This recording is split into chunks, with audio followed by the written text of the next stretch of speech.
जय Shriram. Fat loss करताय किंवा weight loss करताय आणि सकाळचा नाश्ता कुठला करायला पाहिजे की ज्याने तुम्हाला तुमचं फॅट लॉस आणि वेट लॉसवर लवकर रिझल्ट येईल, तो व्हिडिओ तुमच्यासाठी आहे. तो व्हिडिओ शेवटपर्यंत बघा. सर्वांना जय श्रीराम.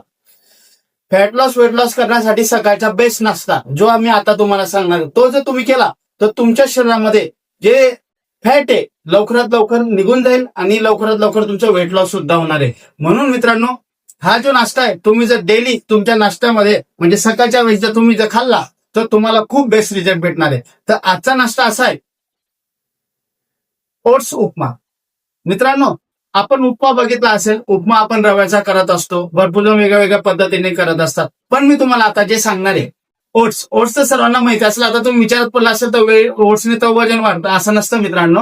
त्याची प्रत्येकाची एक रेसिपी असते आणि प्रत्येकाची एक म्हणजे एक क्वांटिटी असते की जेवढा तुम्ही जितका खाणार तितका तुमच्या शरीरासाठी तो वेगळ्या वेगळ्या पद्धतीने रिझल्ट देत असतो. तर मित्रांनो, काय नाही, जास्त नाही, अर्धा वाटे तुम्हाला ओट्स घेऊन घ्यायचे आणि त्याचा उपमा बनवायचा. उपमा कसा बनवायचा, ज्या पद्धतीने आपण उपमा बनवत असतो की आपण थोडंफार नॉर्मल तेल असतो, शेंगदाणे वगैरे, थोडी मिरची वगैरे, हळद मीठ वगैरे थोडं नॉर्मल टाकायचं आणि तो थोडासा पाण्यामध्ये टाकून भिजवून त्याला फ्राय करून घ्यायचा. ज्या पद्धतीने आपण उपमा बनवतो त्या पद्धतीने ओट्स उपमा बनवायचे, पण तुम्हाला रव्याच्या बदल्यात तुम्हाला ओट्स घ्यायचे. तर मित्रांनो, याचे फायदे काय होत असतात मी तुम्हाला सांगणार आहे की ओट्स उपमा मी का बरं तुम्हाला सांगतो. याचे फायदे असे की याच्याने तुम्हाला फायबर जास्त प्रमाणात भेटणार आहे.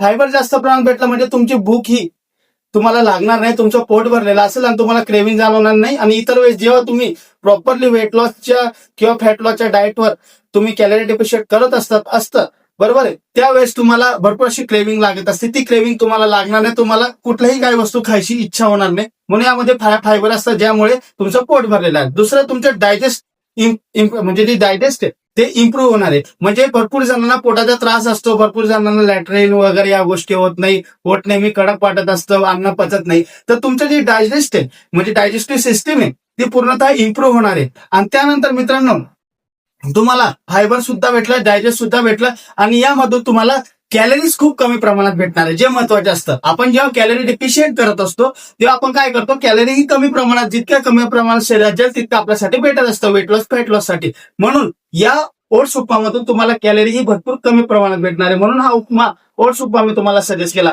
तर वेट लॉस फॅट लॉस जर करत असणार आणि डाएट मध्ये जर तुम्हाला ऍड करायचा असेल तर ओट्स उपमा ऍड करा, ज्याने तुम्हाला लवकरात लवकर रिझल्ट येईल. तर मित्रांनो, आजचा आपला असा विषय होता. विषय तुम्हाला आवडला असेल तर चॅनलला फॉलो सबस्क्राईब करायला विसरू नका आणि हा नाश्ता नक्की ट्राय करा. जय श्रीराम.